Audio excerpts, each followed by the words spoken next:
d'Assise, la figure de saint François d'Assise, ce contact, cette proximité qu'il a voulu avec les pauvres, on s'est dit mais c'est juste ça qu'on veut vivre aussi au Secours catholique.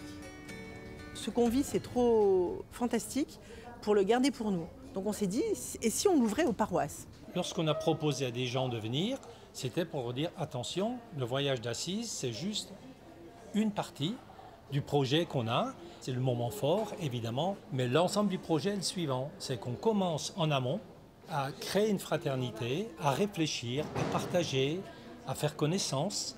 Et on a dit, il y a forcément un après. Parce que l'objectif, le plus important, évidemment, c'est ce qu'on vit, mais c'est qu'on va pouvoir apporter à l'église locale. On avait toute une démarche pédagogique sur 3 étapes. Et donc, on avait envie que les gens se rencontrent et découvrent petit à petit la vie de François d'Assise et comment elle peut nous rejoindre aujourd'hui. Moi, j'y vais, c'est pour me gonfler à bloc de volonté de mieux servir Dieu, on va dire. Et au fur et à mesure que je m'engage au Secours catholique, je me mets en question. Je me suis dit, bah, tiens, c'est l'occasion de rencontrer d'autres personnes. Ça fait une palette à ma sociabilité, parce que j'ai du mal. L'amitié se développe, les discussions, les échanges. Et donc cette fraternité abstraite se concrétise avec des gens que je n'aurais jamais rencontrés autrement. Donc ça suscite, ça provoque, ça crée quelque chose. Ces fraternités, ça nous lie et on s'en rend compte que plus on se regroupe, plus le lien est fort et plus on a envie de partir et découvrir ce saint François d'Assise aussi, parce que ça a l'air d'être des lieux très, très forts et très inspirants.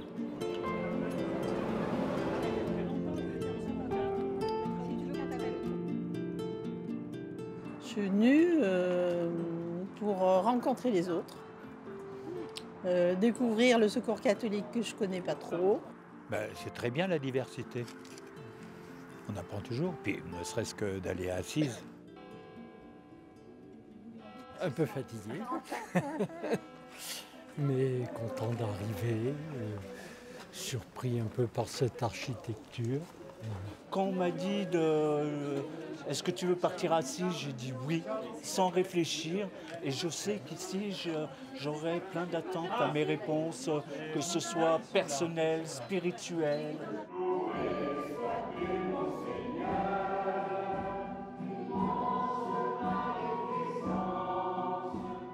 Tout au long de la préparation d'Assise, en fait, on parlait d'Assise, on parlait de ce qu'on allait en faire, de ce qu'on allait vivre. On a construit petit à petit les étapes et les moments clés.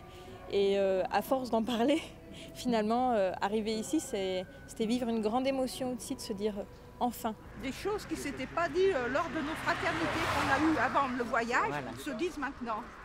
Donc il se passe vraiment quelque chose. J'ai commencé à rentrer dans le Secours catholique pour voir un peu ce que c'était vraiment. Et j'avais aussi envie de donner un peu de temps. Et j'ai trouvé que le Secours catholique m'ouvrait son cœur avec des sourires, un accueil très chaleureux. Et on s'aperçoit qu'il y a pour beaucoup un dénominateur commun, une grande souffrance dans la vie qui fait que ça les a amenés à réflexion et au Secours catholique entre autres pour certains, comme moi par exemple. Ce que ce voyage m'a apporté, une fois de plus, c'est une ouverture d'esprit, en fait, d'écouter. Donc ça m'a aussi enlevé cette peur de ne pas toujours tout garder en soi. On a le sentiment d'avoir un ballon d'oxygène dans notre vie, quoi.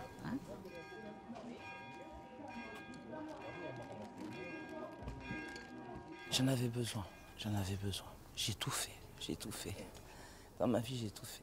Et d'habitude, je dessine pas si vite, mais là, ça m'inspire. Et puis, voilà. Et j'ai voulu une feuille jaune, déjà, parce que jaune, c'est le soleil.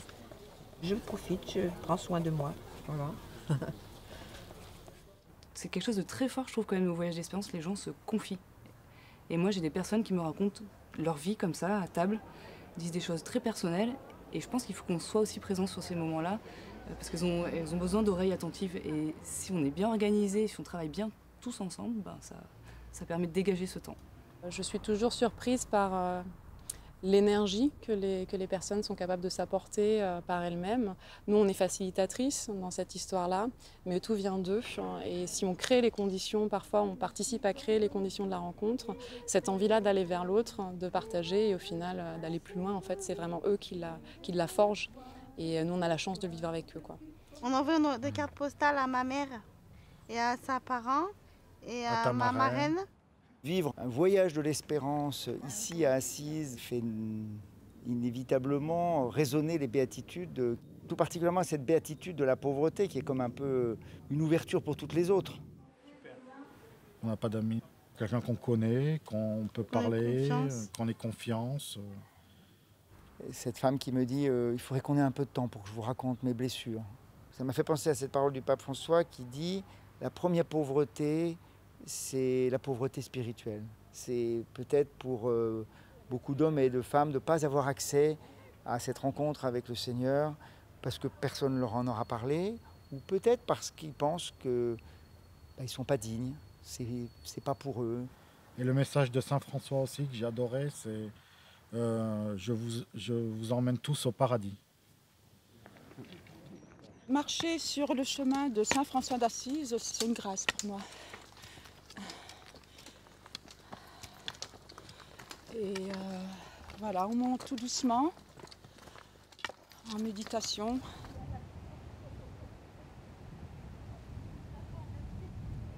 C'est grandiose.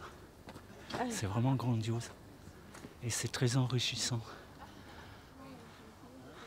Je vis pleinement quelque chose à l'intérieur, je ne peux pas l'expliquer, je n'y arrive pas, je n'ai pas de mots.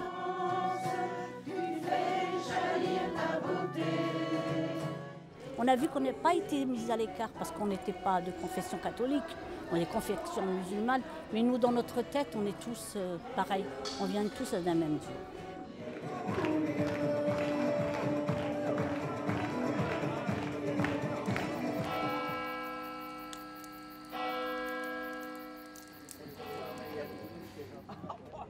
Je vais raconter ce que j'ai vécu au niveau visuel, au niveau spirituel. C'était merveilleux. Pour moi, c'est un gros moment d'émotion par rapport au partage et à la solidarité qu'il peut y avoir les uns envers les autres. C'est vraiment c'est émouvant. Voilà. J'ai découvert vraiment la vie de Saint François et on a vraiment pris le sens de la valeur du dépouillement. Du coup, là, on va se revoir après pour continuer. Pas laisser ce voyage comme ça en suspens, c'est pas bon. Donc on va continuer, on va se revoir, savoir ce que chacun a ressenti et ce qu'il va faire avec ce qu'il a vécu. Bonjour, j'emmène la pluie. On avait fixé une date, voilà, 2 mois après, et c'était vraiment une joie de se retrouver ce soir. Et on a vécu vraiment un bon moment ensemble de retrouvailles. Non, c'est pas où il y avait c'est Sainte-Claire, ça. On a eu pas mal de choses à vivre depuis le retour, puisqu'on a eu un repas solidaire où nous sommes venus témoigner. Il y a eu la journée mondiale des pauvres où nous avons animé la messe de la paroisse où l'une des personnes a souhaité témoigner. Moi, effectivement, il y a encore des choses qui se passent après Assise, à l'intérieur de moi. On essayait d'expliquer à Marie comment... Et elle disait, mais vous avez des étoiles dans les yeux, c'est incroyable, quoi. Lors du dernier partage, je vous ai dit, maintenant, on m'a donné et je veux redonner. Donc, et pour moi, c'est très important. J'ai trouvé une famille et j'ai pas envie de vous quitter, quoi.